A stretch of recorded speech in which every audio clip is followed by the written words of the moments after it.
पिछले एपिसोड में आपने देखा के का आदमी सकुरा को मिलने आता है और उसे बताता है कि के तुमसे मिलना चाहता है। पहले गोल्डन सकुरा उससे मिलने से इनकार करता है, पर के का आदमी उसे बताता है कि हम दोनों का मकसद एक ही है। फिर गोल्डन सकुरा के से मिलने चला जाता है। फिर वो उसे बताता है कि आडम उसका सबसे बड़ा दुश्मन है और कैसे वो जिंदा बच गया, और वो दोनों साथ मिलकर काम करने का फैसला लेते हैं। दूसरी तरफ भयंकर बाढ़ आने की वजह से बरमूडा के लोग मुसीबत में होते हैं और आडम उन्हें बचाता है। अब आगे। बहुत बारिश हो रही है जे, यहाँ पे बहुत सारे सूखे पेड़ हैं, इन्हें काट कर ले जाता हूँ, काम आएंगे। अरे क्या काट के ले जाऊंगा रे बाबा, ये हमारा एरिया है, यहाँ पे नहीं काट सकता तू।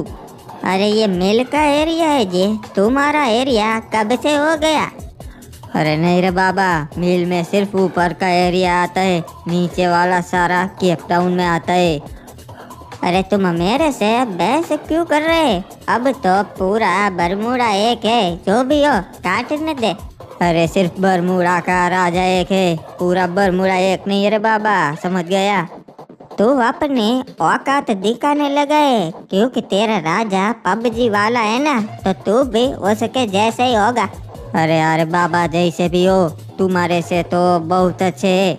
अब निकल यहाँ से, वरना अच्छा नहीं होगा। मैं तो यहाँ से पेड़ काट के ही जाएगा, तेरे से जो हो सकता है तू कर ले। ठीक है, फिर मैं भी देखता हूँ तू कैसे पेड़ काटता है। ठीक है, फिर मैं भी तेरे को मार के पेड़ काटेगा, मैं तुझे जिंदा नहीं जाने दूंगा। साला तुम पबजी वालों को तो बरमूडा से ही बाहर कर देना चाहिए। हमें लगा था रे बाबा कि तुम अच्छे होगे, पर हम गलत थे, तुम साला भेदभावित करते हो।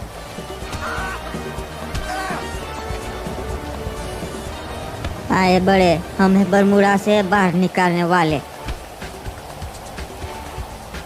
अरे बेटा आडम, अब क्या सोच रहे हो? हाँ, कुछ नहीं चाचा, सोच रहा हूँ कि सब लोग सही सलामत तो हो गए ना, क्योंकि ये बारिश तो रुकने का नाम ही नहीं ले रही। और महाराज चिंता मत कीजिए, हमने सभी उन लोगों को बचा लिया है जो समुद्र तट के पास रहते थे। सब लोग पीक पर और क्लॉक टावर पे सही सलामत है। जी मुझे पता है महाराज हिप हॉप, पर मुझे लगता है आने वाले समय में हालात इससे भी ज्यादा बिगड़ सकते हैं, क्योंकि इस भयंकर बारिश को शुरू हुए 2 दिन हो चुके हैं और अभी भी थोड़ी सी भी कम नहीं हुई, उल्टा बढ़ती ही जा रही है। बेटा, अगर बाढ़ बरमूडा के दूसरे हिस्सों में भी पहुंचने लगी तो हमारे पास और भी रास्ते हैं। पीक बहुत ऊंचाई वाली जगह है, हम वहां पे जा सकते हैं। हाँ, एकदम सही कहा चाचा ने। अगर बारिश शुरू ही रही और पानी बरमूडा के दूसरे हिस्सों में भी आने लगा, फिर हम पीक पे चले जाएंगे हमारी सेना को और प्रजा को लेकर। हाँ, हम सबको सुरक्षित वहाँ पे पहुँचा तो देंगे, पर मुझे डर है कि कहीं देर ना हो जाए। हाँ बेटा आडम, तुम्हारी चिंता जायज है, पर सिर्फ एक रात इंतजार कर लो, फिर कल हम कोई ना कोई फैसला ले लेंगे। हाँ, अगर कल भी ऐसा ही बारिश शुरू रही तो हम अपनी सेना को बता देंगे कि लोगों को लेकर पीक पे चले जाए। चलिए ठीक है, कल हम कोई ना कोई फैसला ले ही लेंगे। अब आप लोग सो जाइए, रात बहुत हो चुकी है। ओए, मुझे यहाँ पर आए 2 दिन हो चुके हैं, पर अभी भी कुछ नहीं हुआ। अरे हमारे बस की कुछ ना ही है अभी, क्योंकि जब से तुम आए हो ये भयंकर बारिश हो रही है, हम कुछ ना ही कर सकते जब तक ये रुक ना जाए। हाँ, तुम्हारी बात सही है, पर मुझे जल्द ही कुछ ना कुछ करना पड़ेगा। हाँ महाराज, करना तो होगा, हमारे पास समय नहीं है। और तुम तो आदम के मेहमान हो, तुम्हें चिंता करने की कोई जरूरत नहीं, आराम से सोचो। वही समय के पास है, क्योंकि किसी को पता नहीं वो जिंदा है। मेरे पास नहीं, मैंने आदम को बताया था मैं थोड़े दिन ही यहाँ रुकना चाहता हूँ। बारिश रुकने के बाद मुझे निकलना ही होगा, वरना इनको शक हो जाएगा। ठीक है, फिर कुछ सोचो, जो भी करना है तुम्हें ही करना है। और पहले तो मुझे यहाँ के लोगों को अपनी तरफ करना होगा, तभी मैं बरमूडा जीत पाऊंगा, पर कैसे ये समझ नहीं आ रहा। सही कहा तुमने, कुछ ना कुछ ऐसा सोचना पड़ेगा कि लोग तुम्हारी तरफ हो जाए। अरे ये क्या, बारिश बंद हो गई पर ये तो बर्फ गिरने लगी। और महाराज ये तो अच्छी बात है ना कि बारिश रुक गई, वरना क्या होता हमारे लोगों का। महाराज हिपोप, ये अच्छी बात है कि बारिश रुक गई, पर बर्फ का गिरना बिल्कुल अच्छी बात नहीं है। इससे तो पूरे बरमूडा के लोगों को बहुत ज़्यादा खतरा है। फसल बर्बाद हो जाएगी, लोग ठंड से मर जाएंगे और उन्हें ज़रूरत का खाना और पानी नहीं मिला तब तो उनका क्या होगा। ठीक है महाराज, ये आपकी बात सही है। बताइए तो हम क्या करें लोगों के लिए। जो भी मुसीबत में है हमें उनकी मदद करनी होगी, उन्हें खाना पानी और कपड़े भिजवा कर, और जो भी बीमार है उन्हें दवाइयाँ भेजकर। ठीक है महाराज, तो चलिए हम सारी जरूरत की चीजें पूरे बरमूडा में भिजवा देते हैं, और क्या। हाँ महाराज हिपोप, चलिए हम अभी अपने सैनिकों को बताते हैं। सैनिकों, आज तुम्हें एक खास वजह से यहाँ इकट्ठा किया गया है। हाँ, जैसा कि आपको पता है कि बारिश रुक गई है, पर हमारे ऊपर एक और बड़ी समस्या आ चुकी है। पूरे बरमूडा में बर्फ गिर रही है और इसकी वजह से बहुत नुकसान होगा। हमारे पास ज़रूरत का सामान है, दवाई, कपड़े और खाना। हमें ये सब चीज़ें बरमूडा के लोगों तक पहुंचानी है ताकि कोई भी ठंड से और भूख से ना मरे। आप सब लोग ये सामान पूरे बरमूडा में बांट दीजिए, और अब से हम ये ज़रूरत की चीज़ें हर महीने पूरे बरमूडा में बांटेंगे जब तक के बरमूडा के हालात ठीक ना हो जाए। जी हाँ महाराज, हम समझ गए। और इस तूफान में जिन लोगों ने भी अपने घर खोए हो उन्हें क्लॉक टावर पे ले आना, हम उन्हें यहाँ पर पनाह दे देंगे। तो जाओ सब लोग और ये चीज़ें सबको बांट दो। महाराज गोल्डन सकूरा उठ गए। अरे वहाँ कहाँ देख रहे हो? ओए देख रहा हूँ कि तुम्हारे महाराज आडम कुछ कर रहे हैं, सेना को बुलाकर कोई भाषण दे रहे हैं। बर्फ गिर रही है तो उसी के लिए अपनी सेना को कुछ भाषण दे दिया होगा। ओए वो बरमूडा के लोगों के लिए ज़रूरत की चीज़ें भिजवा रहा है। हाँ, इसीलिए तो लोगों के दिल में आडम के लिए इज्जत है। हाँ ओए, पर मेरे पास एक प्लान है जिससे लोगों के दिल में इज्जत नहीं नफरत होगी।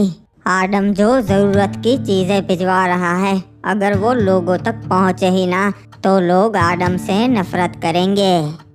भला ये कैसे होगा, हमको समझाओ। वो सब तुम मुझ पे छोड़ दो, मैंने अपने सैनिकों को सब समझा दिया है बारीकी से। जाओ सैनिकों, और मैंने जो तुम्हें समझाया है वो करो। जी महाराज, हम समझ गए। ओए अब देखना तुम, लोग आडम की जितनी इज्जत करते हैं उतनी ही नफरत करेंगे, और उसके बाद मैं ऐसा कुछ करूँगा जिससे सब लोग मेरी तरफ हो जाएंगे और मैं बन जाऊँगा बरमूडा का राजा। हाँ, और उस आडम को मार कर हम भी अपना बदला पूरा कर लेंगे। क्या हुआ रे, दिख रहा है कोई? अरे नहीं, फिलहाल तो कोई भी नहीं दिख रहा, पर प्लान के मुताबिक वो लोग यहीं से जाने चाहिए। अच्छा हुआ ये तूफान रुक गया। इस तूफान में बहुतों ने अपने घर खो दिए। ये देखो क्या हालत हो गई है इनके घरों की। संभाल के, वो लोग आ रहे हैं। एक मिनट, ये सैनिक तो महाराज गोल्डन सकूरा के हैं, पर ये यहाँ पर क्या कर रहे हैं? अरे ये तो महाराज आडम के सैनिक है। अच्छा हुआ आप लोग आ गए, हम टहल रहे थे तभी हम रास्ता घूम गए। बहुत बर्फ गिरी है तो चलने में भी दिक्कत हो रही है। चलो अब अपना काम शुरू करते हैं। अरे ये क्या कर रहे हो तुम? इनको तो निपटा दिया, अब आगे क्या करना है? अब हमें भेष बदलना होगा। हम इनके कवच पहन लेते हैं, फिर हमें पूरे बरमूडा में कोई नहीं पहचान पाएगा। लोगों को यही लगेगा ये महाराज आडम के सैनिक है।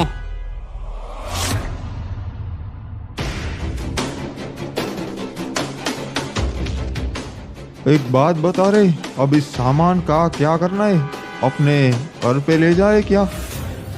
नहीं, इसे ठिकाने लगाना होगा, घर पे नहीं ले जा सकते। अच्छा समझ गया, लोगों के पास ये सामान पहुंचेगा इस नहीं। हाँ, इससे लोगों के दिल में आदम के लिए नफरत जगेगी कि ऐसे मुसीबत के समय में आदम ने उनकी मदद ही नहीं की। अरे पापा, हम बहुत मुसीबत में हैं। अब यहाँ रहना सुरक्षित नहीं, हमारा घर भी बर्बाद हो चुका है। हमें दूसरे कबीले में चला जाना चाहिए। अरे बेटा चिंता मत कर, महाराज आदम बहुत दयालु है, उनके सैनिक हमारी मदद के लिए आते ही होंगे। सही कहा आपने, वो रहे सैनिक। अरे हम यहाँ पर हैं, हमारी मदद कीजिए, रुकिए। आप बताओ क्या है, क्यों चिल्ला रहे हो? अरे हम लोग बहुत मुसीबत में है, महाराज आदम ने मदद भिजवाई है ना। अरे क्या बकवास कर रहे हो? कैसी मदद? कौन सी मदद? हमें कुछ नहीं पता। और क्यों मना कर रहे हो? ऐसा कभी नहीं हो सकता। वो हर बार अपने लोगों की मदद करते हैं और इस बार भी कुछ ना कुछ किया होगा। हाँ, कम से कम खाना पानी तो भिजवाया होगा। देखो, उन्होंने हमें कुछ भी नहीं बताया किसी की मदद के बारे में। हमें भी पता है तुम मुसीबत में हो, पर बेहतर होगा तुम अपनी मदद खुद करो। और पर हमारे पास कुछ नहीं है, हम कैसे करें? हम जिंदा भी नहीं रह पाएंगे, हमें चीज़ों की बहुत ज़रूरत है।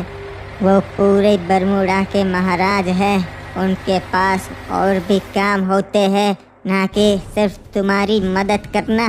देखा तुमने, महाराज आदम ने अपनी असलियत दिखा ही दी। महाराज बनते ही अब उन्हें अपनी प्रजा की कोई भी चिंता नहीं है।